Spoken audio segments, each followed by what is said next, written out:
Judith Arndt was world champion in Verona back in 2004, and I can tell you that Nicole Cook in her trophy cabinet has got 1 gold, 1 silver and 2 bronze at the World Championships, but she's setting herself up here for a tilt at her 2nd world title, and it's looking good. Well, Cobertura has actually found herself isolated in this group. There is no more teammates to chase now, so all the main contenders have either got to work for themselves and make themselves tired, apart from Emma Pooley, or they're going to have to let these two go. And just 4 kilometres to go to the finish, they're going to start thinking about the bronze medal soon. Looking very promising now. They've plummeted down Packington Street on the fast descent. That'll line them up for the right-hander that'll then put them onto the Esplanade, running along the side of Cryer Bay. And we're getting ever nearer the finish now, and Nicole Cook, the Olympic, Commonwealth and World Champion, is looking as though she could add her 2nd world title to a fantastic list of performances. Remember, she's the only woman ever to have won the world and Olympic title in the same year.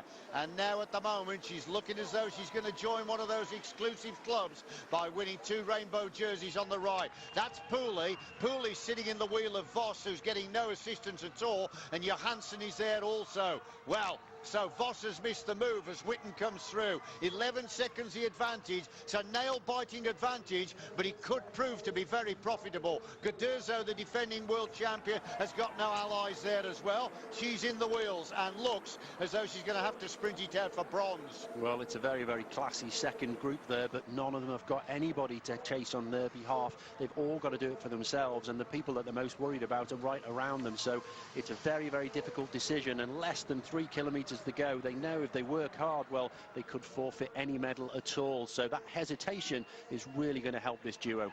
This will take them over the bridge as we look down at the chasers. There they are, but that looks like a very good advantage to me. They'll be swinging left in a moment, and it is the iconic figure, there we are, of Nicole Cook, who has really showed her true class today. Arndt at the front, sorry, Cook tucked in at the wheel. The only real danger for these two is if they start to hesitate and look at each other, because 13 seconds is a very slender margin. It's enough, but that slope on the finishing straight, if they lose their speed, they could very easily get swamped. So they really need to drive until the last few metres, not think about the sprint. 2.3 kilometres to go only. Judith Arndt has actually been a world champion for the pursuit as well, but she has not got the finishing firepower of Nicole Cook. So the pride of Wales here, and I tell you what, she'll be out to try and nail the gold medal in New Delhi as well. 10 seconds the advantage. It's a scant advantage, but it could be good enough for these two to scrap it out up the finishing straight. The time is running out, and the distance for the chasers. Witten comes to the front. Is this Witten? 2 Canadians now have got into the chase here, and in fact that is Wilcock. So Erin Wilcock and Tara Witten are in the chasing group. Yeah, there's more riders managed to latch on, and that's brought up some reinforcements, and that's bad news for Nicole Cook. I think Arndt is starting to back off a little bit. I'm surprised they're letting a camera motorbike with just such a small margin get in behind them, because that's helping the chasers. Yeah, if they can just get to that right-hander for the sprint, well, I think they will do it. Look at the face there. She's got the race face on as Nicole Cook, and it's these Canadians that are trying to do the damage on the front. 1.5 kilometres to go now. Well, it looks like the front two have actually started to think about the medal, and they've started to back off slightly, and they just haven't got any kind of leeway at all to think about that. 10 seconds, the distance looks big, but as soon as they hit that slope, well, it's not a lot at all. We've got the Canadians on the front who've got nothing to lose. They're absolutely giving their all. They really have to keep driving if they're going to have a shot at this. Well, they're getting ever nearer now to the Flamme Rouge, the red pennant, which will tell them there's only 1 kilometre to go. As you say, they can't mess about. Cook takes a cursory look back to see where the chases are, but I think the window of advantage here is enough. It is the Canadians that are doing all the damage. They obviously must think that Witten has got the legs to get a medal, and they are the ones that are trying to chip away at the advantage that these two have. But it's getting closer and closer. There we are. They're nearly now under the 1 kilometre. They are. They've gone through it, and they're going to take that right-hander. And it's Judith Arndt of Germany, the former world champion, versus Nicole Cook, who's got every title to her credit. They are in the finishing funnel now, and it's called Cook versus on. Great Britain versus Germany for the leading position. Cook tucks into the wheel of on to get the perfect lead out, and that's exactly what she wants. She'll wait her moment before she pounces. Arndt is forced to take this on from the front, and that is the worst position to be in, Chris. Well, it's so close. They're watching each other now, but I tell you, they could get swept up from behind. They have to be so careful. A real game of bluff now. Yeah, 500 metres to go. And at the front, Cook is looking over the shoulder, and you're right, the pace from behind, although the camera foreshortens the distance there. Arndt has gone. Judith Arndt has launched the winning move, but Cook reacts and comes right into the wheel of Arndt. It's about a bike length the advantage, and Cook has got right into the wheel of Arndt, and they're getting nearer to the finish. This is where it ramps up, and Voss from behind is leading the peloton. 200 metres to go. Cook's going to have to make a move. She's going to get caught napping. Arndt begins to race again, and Voss has gone right past her, and Cook was caught sleeping there. Voss is taking it on at the front, and here comes Johansson as well of Sweden. Johansson takes it, or was it Bronzini? We'll wait to see. Bronzini got it to Italy. Voss got the silver, Johansson the bronze, and Nicole Cook having to settle for fourth, but I reckon she got caught napping there, Chris. Well, I'm afraid she did a little bit.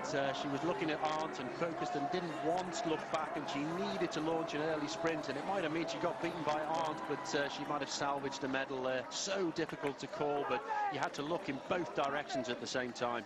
Well, it was Bronzini that had the last say, and she has got the gold medal here. The zip down, of course, on her jersey, so it meant you saw yellow, which almost gave you the indication that it looked like Swedish colours, but it was Johansson of Sweden that had to settle for third. But Bronzini of Italy got the gold from Voss. Johansson third, and Cook, who I feel just got caught napping there and didn't realise how quickly they were coming up on her. I must admit, I was thinking, just look behind you, you've got to go now, but that's how it works out. The Italians rode a great race as well. They really did ride to their strength. They covered everything, and what an exciting final. It was a fantastic finish, wasn't it? A great finale. Cobertura of Italy won last year. Bastianelli of Italy won in 2007. They are so consistent when it comes to the World Championships. Tremendous sprint finish that was. Might just get a chance to have another look at that as they come across the line. Johansson having to settle for third of Sweden, who looked to be... Here it is now. This is the sprint unfolding. Voss on the left of Holland, beginning to try and lift the pace. There comes Johansson in the middle, and Guderzo coming through. Cook on the right, launching the effort in the closing stages, but to no avail. And it was Bronzini that gave the victory salute. It was just a late start on that sprint for Cook, because she was actually going the same sprint on the others, but the fatigue, I think, took her there, and she was focused on the wheel of Arndt, and she just started a little bit too late. But fantastic performance after the season that she's had. You are right, absolutely spot on.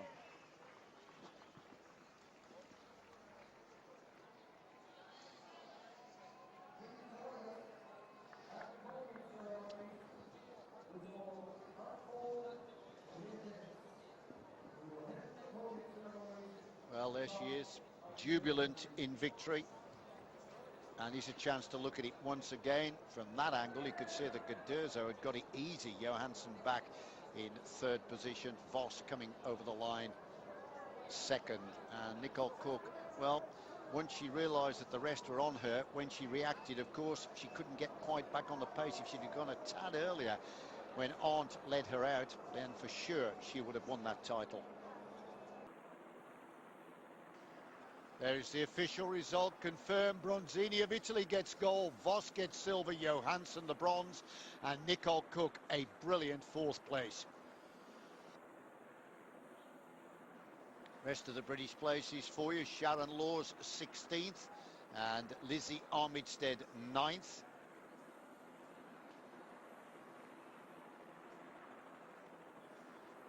Emma Pooley 20th after doing a fantastic team job in the closing lap to try and set up Nicole Cook for gold.